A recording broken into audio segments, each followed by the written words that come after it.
Hello. My name is Felicity, and I'm 35 years old. Recently, I went through a divorce that caught me completely off guard. I had always believed my marriage was the happiest chapter of my life, but as I reflected on everything, I realized it was far from perfect. Numerous issues contributed to its downfall. Let me take you back to how it all began. I first met Axel through a mutual friend, and we immediately hit it off. He was charming, good-looking, and had a magnetic personality. We dated for 3 years before deciding to get married. During that time, our relationship was mostly smooth sailing. We shared similar values and made compromises for each other. However, one major challenge came from Axel's parents, Millie and Tiago, who were difficult from the start. Our first meeting was uncomfortable.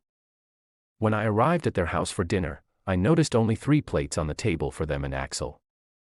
I felt confused and embarrassed but tried to brush it off. Throughout the evening, they made little effort to be welcoming, and Axel remained silent. In hindsight, this should have been a warning sign. Despite their ongoing rude behavior, Axel never defended me. After that uncomfortable dinner, I waited for him to acknowledge what had happened, but he never did. Eventually, I confronted him. "I need to talk about last night," I said. Axel sighed. "I'm going to sleep," he muttered, acting as if I was overreacting.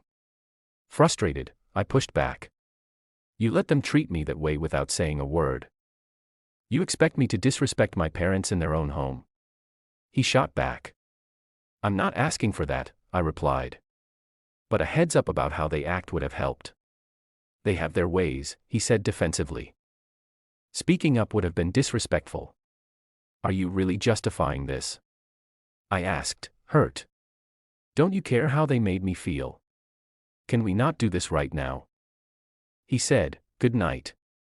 And with that, he walked away, leaving me stunned. I hoped he was just embarrassed, but deep down, I felt empty.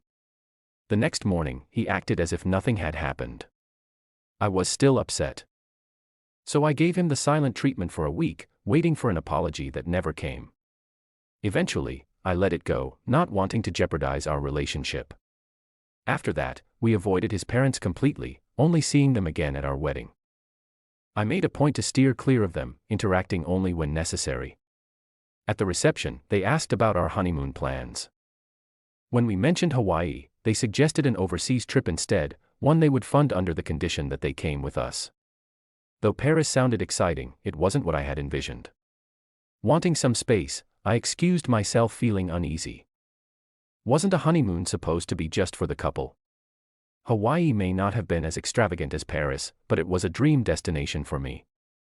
What hurt the most was that Axel had already accepted their offer without even discussing it with me. I tried to shake it off and enjoy the evening, but the mood was ruined. The next morning, I brought it up. "I want to talk about the honeymoon," I said. "It's not about where we go, but the fact that you didn't involve me in the decision." Axel shrugged. "My parents made a great offer. Paris is amazing." "I'm not saying no," I said. "But shouldn't we have chosen together? Stop overthinking it." He dismissed me. "You're ruining a good opportunity." Feeling defeated, I went along with it despite my reservations. A month later, we met Millie and Tiago at the airport, where they greeted me unusually warmly. At first, I thought they had changed, but it didn't last. During the first week in Italy, they gradually returned to their old ways. They criticized my clothes, making snide comments about my fashion choices. Some days, they deliberately excluded me from outings, claiming my outfits were embarrassing. The more this happened, the more isolated I felt. By the second week, they started making remarks about my weight and diet. If I ordered anything beyond a salad, Millie would make passive-aggressive comments despite eating rich meals herself. Axel, instead of supporting me, either ignored them or chuckled along. I counted down the days until I could go home. The vacation became miserable, and Axel's indifference made it worse. I wanted to talk to him about it, but every attempt was met with avoidance or dismissal. On our final day, I took charge of gathering our travel documents. When I asked Axel for my plane ticket, he claimed he didn't have it. It struck me as odd, but after everything I had endured, I was too drained to react. I went to Millie and Tiago's room to ask about it. Axel, Tiago, and I leave in 3 hours," said casually. Panic set in. "What about my ticket?" I asked. "Oh, we forgot to buy it," she responded nonchalantly. I couldn't believe what I was hearing. "How do you forget something so important?" She waved me off. "You can buy one separately." I was livid. This was just another way to push me aside. Desperate, I turned to Axel. "You need to step up. You can't keep letting them treat me like this." Millie interjected. "Figure it out yourself." I looked at Axel, hoping he'd finally stand by me. Instead, he hesitated before mumbling, "They paid for the trip out of their retirement savings. I can't just abandon them." I felt my heart sink. As we walked away, I pleaded one last time. "Please, Axel, don't leave me alone." He refused to meet my eyes. And at that moment, I realized I was completely on my own.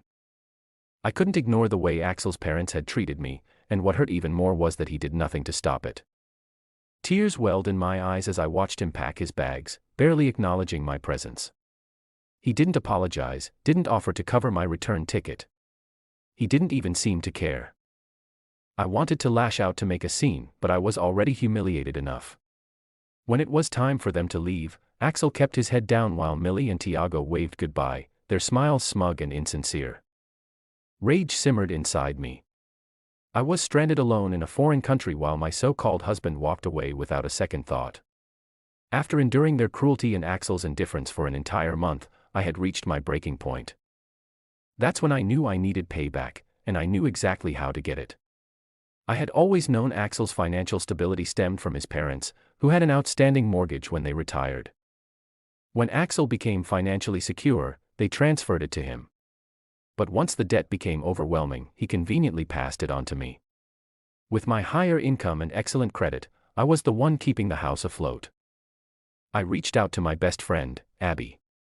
Her husband, Max, was a property lawyer, and I needed his expertise. "Abby, I need your help," I admitted. "I've been making the mortgage payments ever since Axel handed it over to me. It's time I take control." Max joined our call, his tone sharp and professional.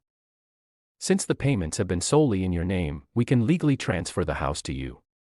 The realization hit me hard. 4 months. I had let Axel off the hook. Initially, I accepted that he needed a financial break. But after 7 months of zero contributions, I confronted him. "Axel, you haven't paid a single cent. What's your excuse?" I demanded. He scoffed. "Are you jealous of my lifestyle? You knew I needed time to relax." That was the moment I saw Axel for who he truly was.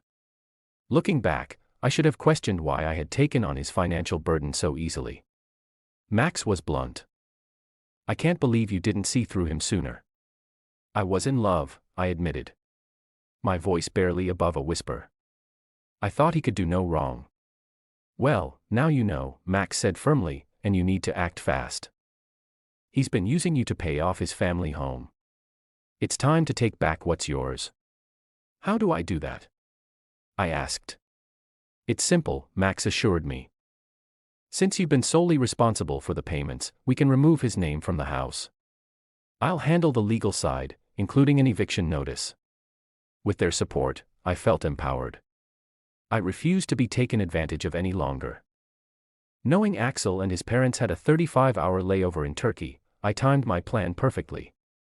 They were staying in an airport hotel in Istanbul, where I had once been excited to join them. Now it was just another reminder of how insignificant I was to them. I would make sure they returned to a reality they never saw coming. I quickly booked a flight home, managing to get a seat within hours. During the journey, I couldn't stop crying. Even after everything, the pain of Axel's betrayal cut deep, but what hurt the most was that he never once called to check on me.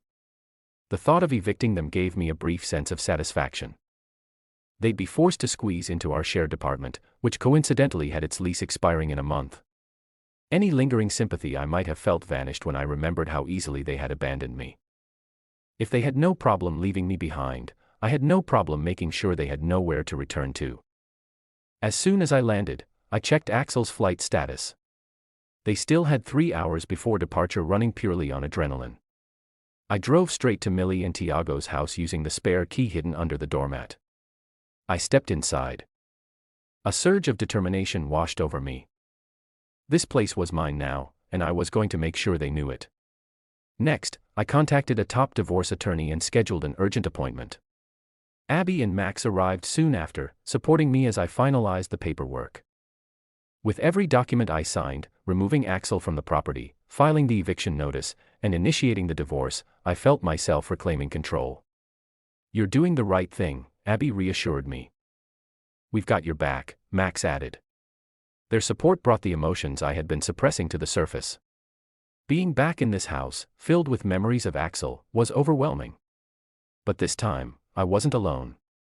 After they left, I checked Axel's flight again. They had 4 more hours until landing. I needed to be ready. I took a short nap, then freshened up before heading to the lawyer's office to collect the divorce papers. An hour before their arrival, I returned home, my heart pounding with anticipation. When they finally walked through the door, Axel's face twisted in confusion. "What are you doing here?" he asked, his voice weary.